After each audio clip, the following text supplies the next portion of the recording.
दोस्तों आज का जो आपका टॉपिक है ये क्लास 12th की बायोलॉजी अध्याय 2 पुष्टि पादपों में लैंगिक जनन। तो इसमें हम बात कर रहे हैं भ्रूणपोष, भ्रूण और बीज।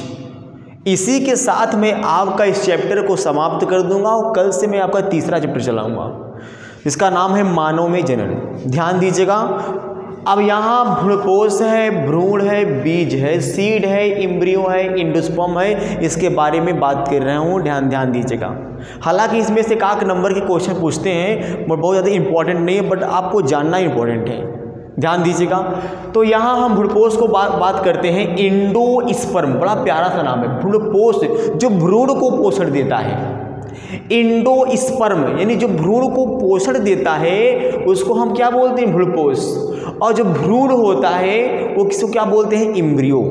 ये भ्रूण और भ्रूणपोष ये दोनों मिलकर सीड का फॉर्मेशन करते हैं, निर्माण करते हैं, सीड को बनाते हैं। ध्यान दीजिएगा।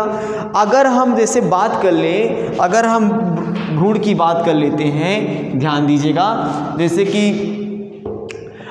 कि एक आम है, एक आम ही की मैं बात कर लूँ, ठीक। एक आम में होता क्या है, मैं आपको कुछ बताया भी होगा कहीं भी। आम में आप देखेंगे इस प्रकार से, ऐसे और ऐसे, दो ऐसे होता है, ठीक। और यहाँ पे ये फ्लैशी पार्ट होता है, खाने योग्य चीज़ें होती हैं, ठीक। ध्यान दीजिएगा। तो मैं आपको बताया था कि बीजांड से बीज का विकास होता है और बीज से फल का विकास होता है।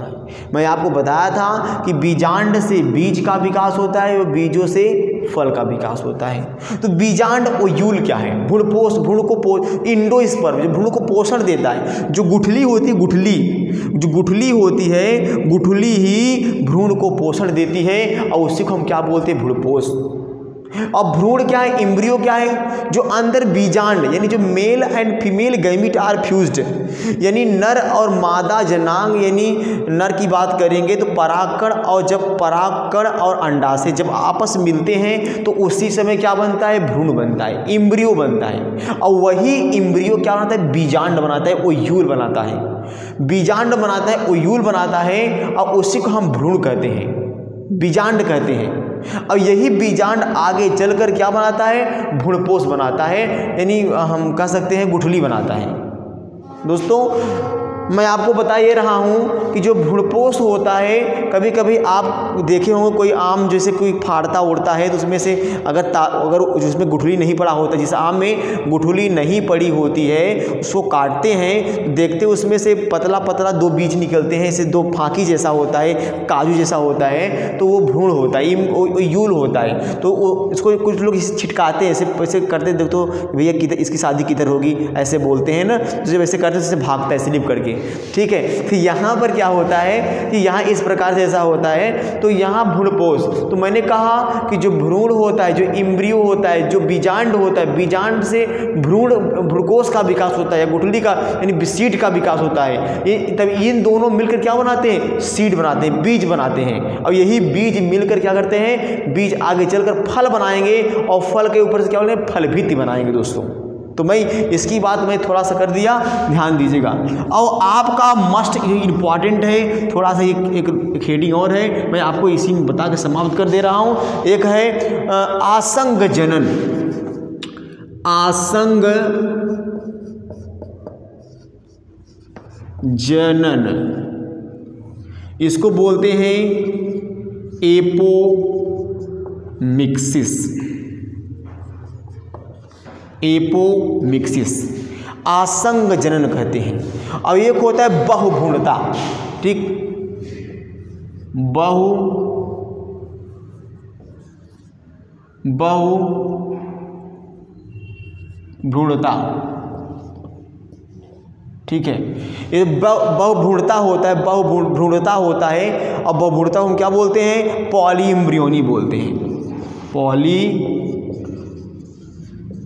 एम्ब्रियोनी बोलते हैं, ठीक। पॉली एम्ब्रियोनी बोलते हैं इसको, ठीक। पॉली एम्ब्रियोनी बोलते हैं, ठीक है। एपोमिक्सिस एंड पॉलीइम्ब्रियोनी, यानी आसंग जनन एवं बहुभ्रूणता। आसंग जनन क्या होता है, ध्यान दीजिएगा। आसंग जनन होता है कि ये होता है आसंग जनन कि इसमें होता है कि कुछ पुष्पी पादपों जैसे कि स्टेरसिया, ठीक है, अगर हम बात करेंगे स्टेरसिया की बात कर लें,